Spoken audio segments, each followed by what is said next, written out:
Cubase is a very flexible tool, but there are some key commands that are not listed in the key commands menu. So today I'll show you secret or hidden key commands. Let's start with choosing multiple tracks. So you don't want just to choose track 2 or 3 or 4 multiple.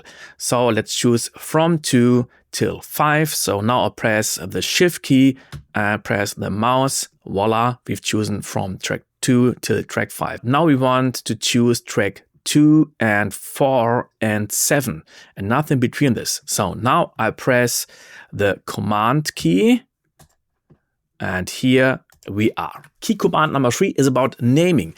This track has the name Bell, but all the events here got different names. You see the first one contact, the next one notes, the next one part 2 and part 3. And I want to name them all as the same name as the track. So just double click at the track name, press Command, press Enter, and now all my parts or events got the same name as my track. Key command number 4 can move audio inside of the clip.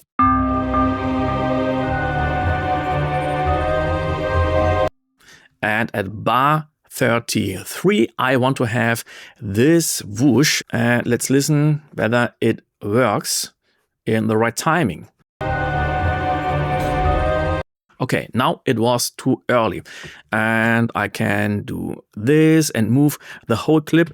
But now my fades are not correct. So now what can I do? I press Shift and the Alt or Option key. And now you can see the mouse changed. And now I can move the audio inside of the clip. This worked very well. And now I'll show you the second example. So here you can see I've got a lot of different sounds inside of the same clip. Let's listen to them on their own.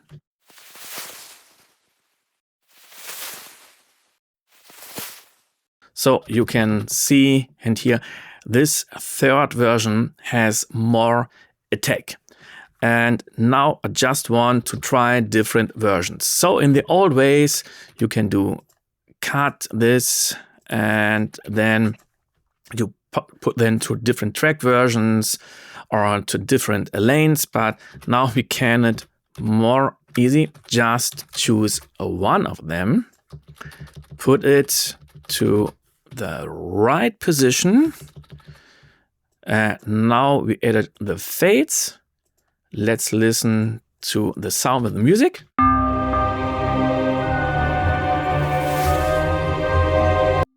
Okay, and now we want to try the third version.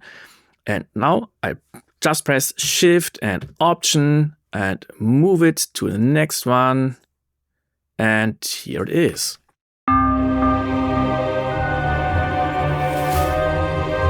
Now we copy an event. I just use the Alt or Option key and you can see I can copy this one to another part. So let's try at this part. The bell is playing the C, and at the other part, I want to have the D sharp.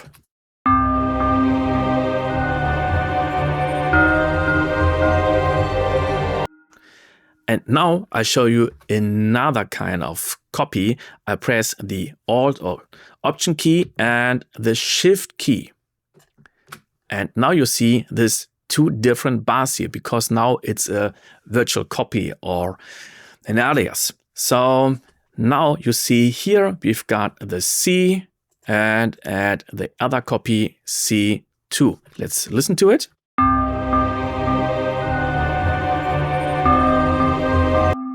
Okay, and now I want to change here the key to D sharp.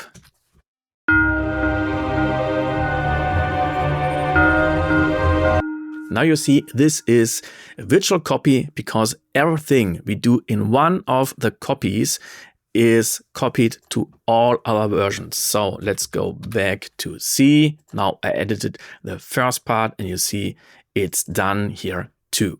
With key command number 7, we can copy plugins. So here we are in the inserts. Just use this plugin Magneto. I use the mouse click or the mouse key, press Option and just move it to the next slot here. And now we've copied this plugin. And now I want to copy the whole channel strip with all the settings from strings tremolo to high strings. You can see strings tremolo is routed to the group strings, this one, and high strings is just routed to the stereo out. And strings tremolo has got two plugins, frequency and compressor, and is using one effect send. So I just go here at the bottom to the name, press the Option key, press the mouse. You can see it's getting some green. Move it to the left to the high strings, and you see everything here changed. Now we want to edit multiple channels at the same time. Let's say we want to change the volume of the Celesta pad 1 and pad 2, and now I want to change the volume. You see, no, it doesn't work. Now I go to the quick link at the top, and here I can change the volume, mute, solo, and so on. But I don't want to use the mouse. So instead of these, just use Shift and Option. And now you can see quick link is activated. We can do all of your changes, just leave the keys and it's done. And the great thing is this one works here in the project menu too. You don't have a quick link button, but it works. Let's go to the fader and turn the fader down, and you see all three faders are now turned down. Let's listen to the bell at the beginning.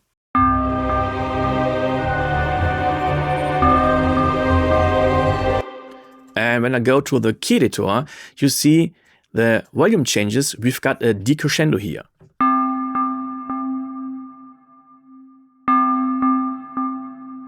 And we say, well, it works when it plays solo, but in the music, I don't hear the last key, so I want to have the same velocity at every key.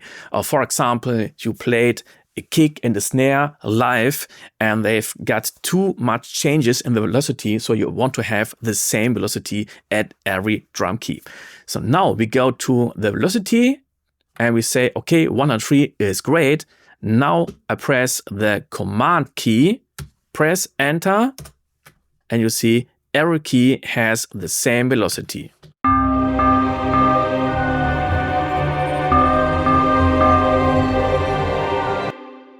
You want to use the scissor or the cut tool? Okay, you can go to here and then use the tool, and then you can go back. Or you can use the key command 3, and then you use the tool, go back with the key command number 1. Or you can do it faster. Just go to here, press the Option key, and voila, you've got the scissor tool and can cut wherever you want. And you can cut an event into a lot of small events with just one click. So here are the strings. I choose the scissor tool, and now I activate grid, use quantize. Let's choose the 8th notes. And now I go to the first 8th note here. I press the Command key. And you see we've got a lot of different little parts. Let's go to the grid and we choose shuffle. Now I just change some chords and I don't know what I'm doing here. Just doing some random stuff. Then let's listen to it.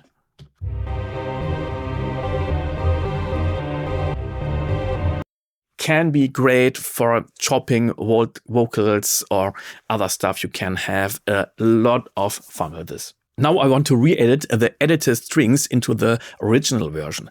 So I could go to here and select all these different clips, or say I go to the end and try this and delete them, and then go here and do this. But can be so much easier as I just go to the first click I want to choose. Now press Shift, double click to here, and all clips from this selected clip are now selected. Now I can remove them and go and move this clip till the end, and it's done. Now we are in the middle of the video. When you like all this kind of shortcuts, please give me a thumb up, would make me very happy. Subscribe to the channel, and now we go on. Most of the time I've activated the grid here at the top, but when I want to move some effect sounds, it's always good to deactivate the grid.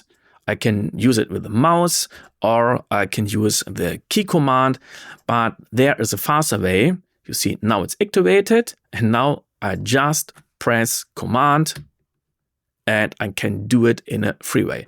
But this one doesn't work when you've chosen shuffle. So now I've activated shuffle and the grid, and now you see, oh, it doesn't work.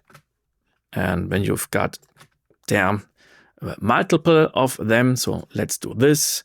Now I just want to move this clip a little bit more to the left, and now shuffle is activated and I use the command key. You see, okay, this doesn't work, so now I've got to deactivate grid. But most of the time it works just with the normal grid. Just use this one here. Now we want to set the left and right locator. Normally you can grab them and move them, but now we want to set the left locator to bar 33. I just use the command key, go to bar 43, that's it. Now I want to set the right locator to bar 45, press the option key, and that's it. And we can change the left and the right locator. Let's say we want to simulate to cut bar 33 and 34. The left locator is bar 33 and the right locator is at bar 35. I change the left and the right locator. I go to this sign here to the length, press the shift key and press this button, and you see the left locator isn't on the left, it's the right one because the flag is changing. It now shows to another side and you can see the color of the cycle changed.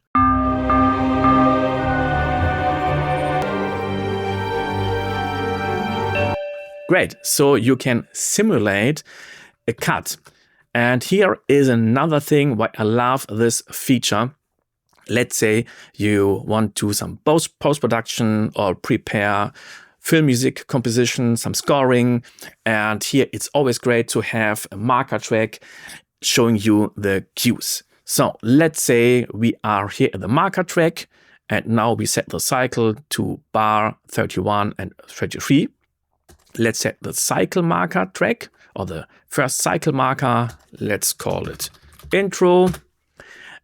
And now I want that the next cue starts where the other one ends. And now we can do this. We set the left locator to here and the right locator to here. Yeah, we can do it, but that's too much work. I just say, okay, I changed the length, the left and the right locator. So shift, go to this feature, and now I say, okay, the next scene goes till here. So set the new cycle marker, okay, change again, left and right locator, and the next scene goes to here, and now we set the cycle marker. So you can be very, very fast. And next we've got two solo key commands. Let's say you want to use the solo feature and I show you how solo behaves normally.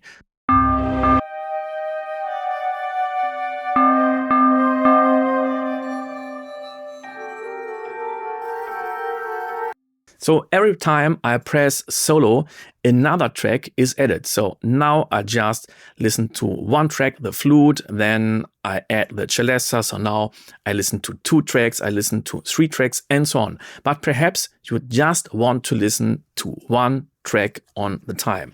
So that's solo exclusive. And now I don't use just this button, I use the command key.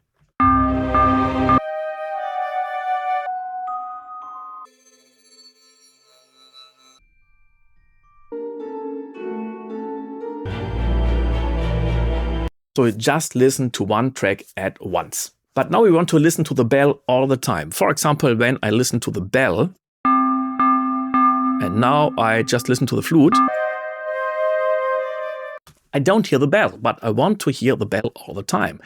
So I use now the Option key, you can see this little D, it's solo defeat, and now we can listen to the bell all the time.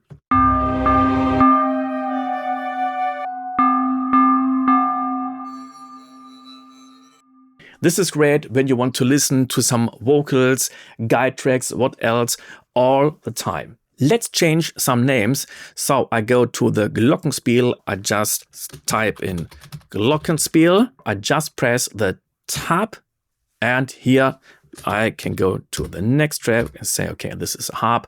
Just press the tab key. Okay, this is a reverb. The next key, let's leave the strings. Now I inserted the plugin Ozone 11, and you can see this one causes a latency of 120 milliseconds. Okay, I want to have no latency, just deactivate this plugin. You see, when I go to this button, we've got this latency because it's not deactivated, it's just bypass.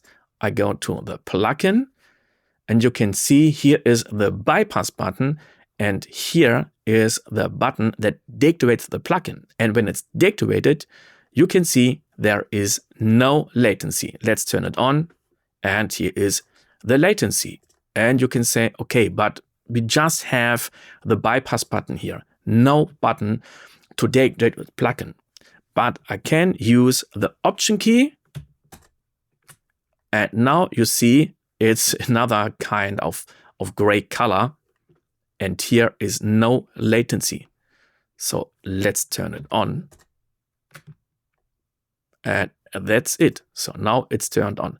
And the funny thing is, when it's turned off, and now I press this key, you see now it changed into a turning on key. So just have to use the Option key when you want to deactivate this plugin. Let's say you use the Multipanner for working in 5.1 or Dolby Atmos, and you want to reset this one. And you've got the reset button at the top right here. Let's press it. Nothing works. Just for your safety, you've got to press the Option key, and now here is the reset. Let's go to the inspector, and when I go to the inserts and now I use the fader, you see I can't see the inserts or I can see the fader. But now let's choose the Command key, and you see I see both. Let's press the track version for the Command key. We see all three. Now I go to the sense, and now I just see the sense. I want to see the sense and the direct routing. Just use the Command key, and here we are. Let's go back to the key editor and back to this bell. Okay, let's listen how it sounds when we use another octave. So you can use all the keys, just press the arrow keys and do this 12 times. Or just use Shift and the key up, and now we changed the octave. And now we want to change the timing of the bell. Now it's at every beat.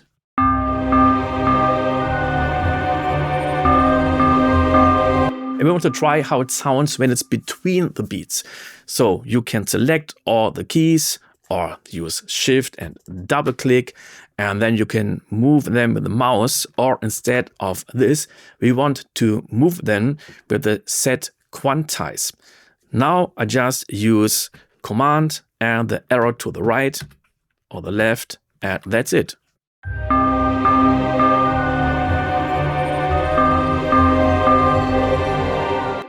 Sometimes the changes you're doing with the mouse are too big. I'll show you two examples. Here is our clip, the Celesta.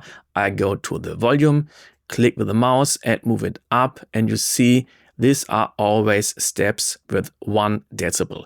Perhaps this one is too much. Now I press the Shift key and you can see there are much more details. Let's do the same with the fader here. You can see just very fast movements, but not very detailed. Now I press the Shift key and it's very detailed. Now I want to copy a clip to another track. Let's take this one. It's called Bell, and I want to move it down. But you see, when I move it, it's moving not just down, but to the left or to the right. Instead of this, we can go to the grid, but now you see, oh, it's moving too, because now it's set to the grid. Okay, we can use the grid relative. Now it's working, but the more easy way is just use the command key. And now I just can turn it or set it down, move it down, and I can't move it to the left or right. Or I just can move it to the left and to the right, but not down by pressing the command key. I want to change the waveform size. So you can go to this fader here at the top button, or just use the keys, Command and Option, use your mouse wheel, and you can change the waveform size very, very fast. When you want to zoom, you can use the keys H and G, or Shift H and G, or you can use your mouse. Now I press the command key and use the mouse wheel. Now you zoom horizontal, or Shift and Command, and now you do it vertical. Let's set something to the default settings. Here the fader is set to nearly, let's say, -6 dB, and the fader to the left. And now I use the command key, press to the fader, it's at 0 dB. I press command to the panner, and it's in the center. These are 29 hidden key commands in Cubase. When this video helps you, you can spend me a coffee at ko-fi.com. Would be very great at this cold times. And what are your special hidden key commands that I've shown you? Or do you have some hidden key commands that you are missing? Just write a comment. And when you like this video, give me a thumb up, would make me very happy. At the video at the left top, you see the difference between the linear mode and the musical mode. It's great, but when you don't know how to use it, it can cause a lot of fails. So just listen to the video. See you. Bye.